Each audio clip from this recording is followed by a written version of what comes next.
As we try to grasp and describe the infinite nature of our universe, the vastness of space, and its origin in time, we use our minds, our thoughts, emotions, and our languages to convey these perceptions. It seems quite natural. But why do we use the finite to experience and define the infinite? Does the process of naming and isolating one piece of the whole ever allow us to know the whole, or just a whole lot of pieces? A flower consists of the following parts: the stamen, which consists of the anther and the filament; the pistil, which consists of the stigma, the style, and the ovary; the petal, the ovules, the sepal, and the pedicel, a typical flower. But as we all know, the whole is more than merely the sum of its parts. The infinite nature, the absolute, that cannot be named, gave rise to the infinite nature of naming things. Naming, as a process of thought and language, is as infinite as that which we give names to. We seem to expand our identities through this process of naming as we explore our consciousness and the physical universe we live in. In fact, the form of our identities was informed this way, and the function of our identities reflects these forms. So the forms of our thoughts reflect their function, to provide us our identity. A thought form, a single unit within the body of thought, functions much in the same way that a word functions within the body of a language. If we can ascribe a material form, a dimensionality to a word, we will see that a single word has distinct definition. Now, if that definition was a spatial definition, meaning that what that word describes as a person, place, thing, action, or attribute of it within space and time, does so by isolating one thing from another. So, the exterior spatial definition of a word is the difference in meaning from one thing to another. And yet words also contain their own inner spatial definition, if you will. Every word, whether spoken or written, has a beginning and an end. From the beginning of a word to its end, therein is its definition. Its form has a distinct definition. But what is it defining? Well, as we all know, it defines its meaning, and its meaning is found within the spatial confines of its definition. So, both meaning and defining are the form and function of words in language. Neither can exist without the other. A thought form within the body of thought informs us in meaning. However, no one word or thought can ever capture the entirety of our infinite nature, and so, like words, we become trapped within them as their meaning, supporting their existence in our struggle to break free from the limitations of our identities. All of our conflicts arise from either being wrongfully identified or protecting ourselves within such identities. So again, what I'm attempting to describe here is the origin and components of identity as its form functions within a greater infrastructure of our collective human consciousness.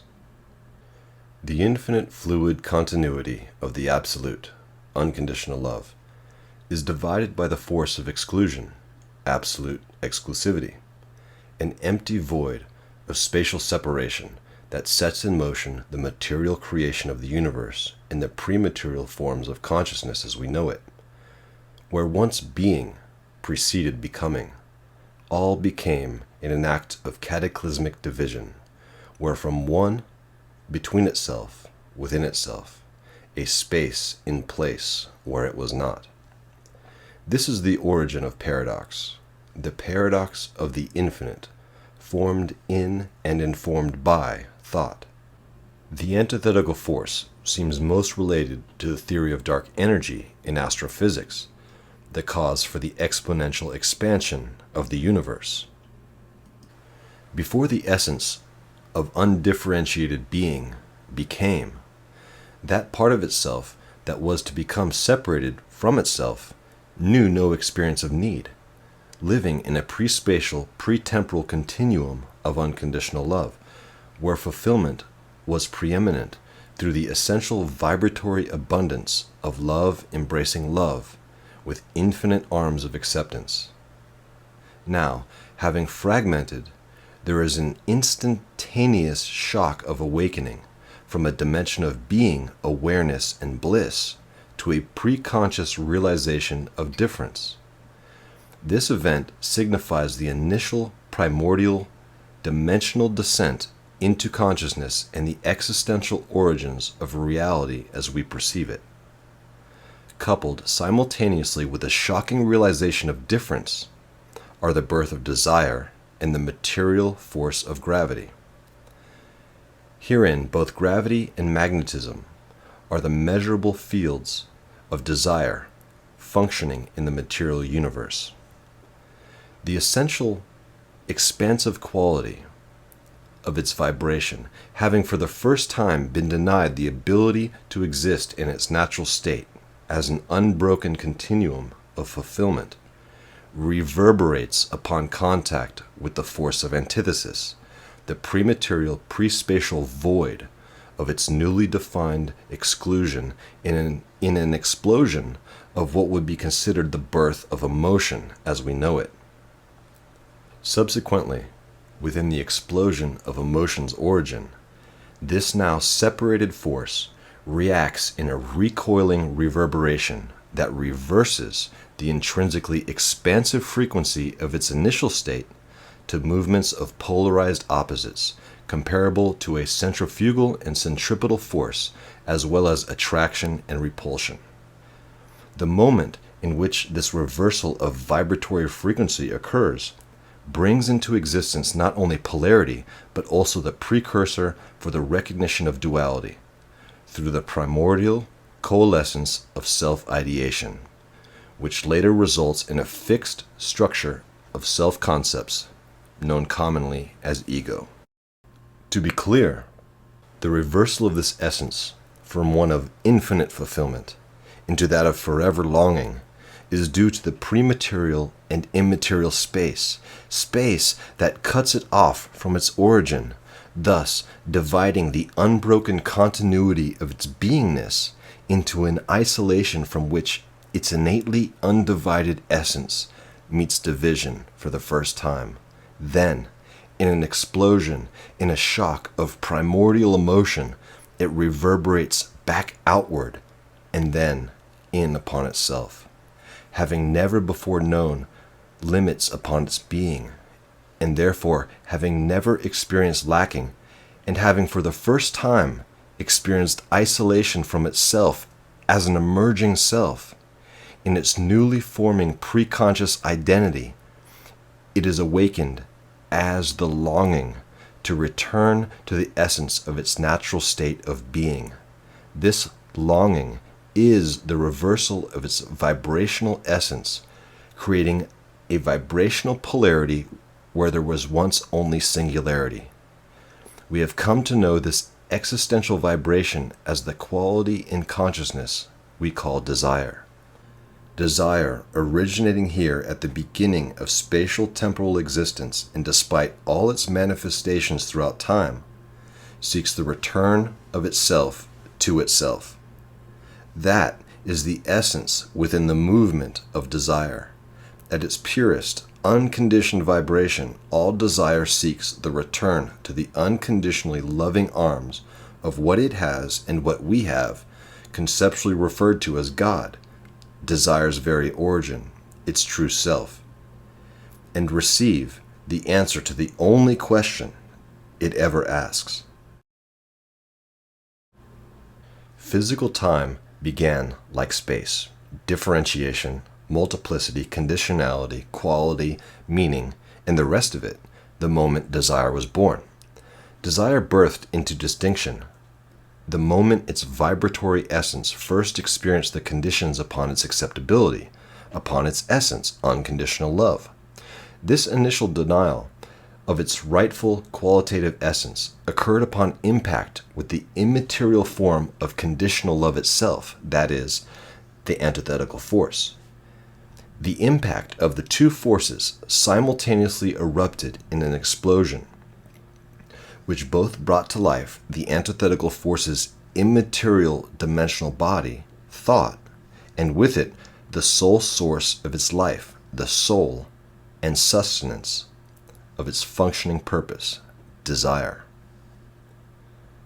From the perspective of the antithetical force, this explosion was the orgasm of conditional love that brought it into existence, that gave it life. From the perspective of desire, it was an unimaginable horror, completely opposite from the bliss of unconditional love, fulfillment, and being it had previously experienced in the union of unconditional love. Again, this initial explosion was what we would later become to know experientially as emotion. The fate of desire was sealed the moment of its emotive impact, as the explosive discharge of emotion awoke the antithetical force from a state of pure potentiality into actuality. Simultaneously, upon its awakening, the antithetical force enveloped the God essence as it was undergoing its vibratory transformation into a separate force that was to become desire. Acting not through its own volition, the antithetical force received its embodiment as the God essence of desire encountered the conditions upon its vibratory being in an explosion of primordial emotion. This explosion, the response and reaction, is the outcome of desire receiving conditions upon its fulfillment, conditions that define the amount of acceptance it can receive as it reaches out towards unconditional love. As the gravitational waves of desire rebound off the pre-dimensional emptiness of the antithetical force, in the first explosion of emotion, and cosmologically known as the Big Bang, desire had nowhere else to go but outward, away, in all directions. The combination of the violent intensity of this emotive explosion and the immeasurable speed of the gravitational waves of desire being sent outward stimulated the arousal and awakening of the antithetical force as the velocity and gravitational waves of desire pulled the pre-dimensional body of psychospatiality, that is, the body of the antithetical force. It pulled it into existence. For as the waves moved outward from the explosion upon the surface of conditional love that divided them from their origin, the pre-dimensional space of the antithetical force was pulled into dimensionality by the vacuum-like space created by the velocity of desire's gravity as it left moving outwardly. Simultaneously, as dimensionality was being pulled into being, the outward moving waves of desire encountered increasing limits upon its movement as it came into contact with the new spatial definitions of its burgeoning existence. As the body of the antithetical force was being pulled into existence into more dimensions of psychospatiality, the waves of desire were simultaneously rebounding off new dimensions it encountered, not knowing that its own repulsion was pulling in dimensions around it as attraction acted out while hidden as the unseen polarity of repulsion, until its outward movement was no longer possible and the spatial definitions finally enclosed it. The first enclosure of the waves of desire represents the origin of consciousness in a pre-conscious state. It is at this moment, within the confines of this first spatial realm of difference and isolation, that time begins as a factor in consciousness. For what is to transpire solidifies personal identity within the three-dimensional space of difference that is isolated from the paradimensional origins of unconditional love, the Absolute. Having no more outward mobility, the now centripetally introverted direction of the God essence of desire in its initial polarized reversal, drew with it the antithetical force from potentiality into three-dimensional existence. As the dimensional formation of the antithetical force was forming its embodiment, dimensions of space, that are, its body, were unfolding in tandem from the state of pure potentiality and being drawn in an ever-increasing enclosure around the reversed centripetal introversion of God essence. This event completed the moment the final third spatial dimension enveloped the God essence, thus leading to the collapse of desire's vibration into its new center within three-dimensional space. This collapse defined the mobility of physical bodies in space and our minds in psychospatial temporality. Up, down, left, right, inner, outer, introversion, extroversion, centripetal moving towards a center and centrifugal moving away from the center, as well as all forms of polarity we would later come to know, such as gender stereotypes, sexuality, politics, religion, metaphysics, racial stereotypes, and all the rest of polarity, including those in scientific terminology. Now, as the spatial dimensions enclose and confine the vibratory essence of being in self-conception, freedom of mobility becomes equally restricted to the spatial definition therein. With the loss of its innate expansiveness, the rippling waves of desire's awareness reverse in a recoil of forced introversion. The centripetal reverberation then condenses into a centralized point of primordial identity, where the gravitational waves of desire collapse in upon themselves. This center of identity marks a point equidistant in radius to its defined borders. The distance between the self and the limits upon it are not only measured spatially, but also through the conditions on love, desire's true essence, that the spatial confines represent. For it is the spatial confines of identity that are equivalent with the range of mobility, the amount of acceptance, and the volume of love innately allowable within identity, and thus the amount of fulfillment accessible within the boundaries that define the essence of self, that is, desire. It is, in fact, these very spatial boundaries, this limited range of acceptance within the three-dimensional space enclosing desire, that prevents it from moving outward to find its origin, thus causing it to collapse inward as the last resort for fulfillment and acceptance it so desperately needs. Herein, the inner spatial polarity of the outward boundaries of identity is the center from which the oscillations of centripetally introverted waves converge upon.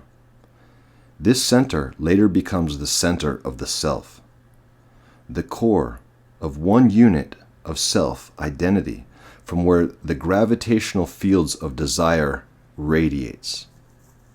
It is at this point, when desire has become isolated under pressure to increase its density by limiting its natural expansive state and confining it in a limited space, that desire becomes a body or a unit of self-ideation with a gravity that holds the self-concept together.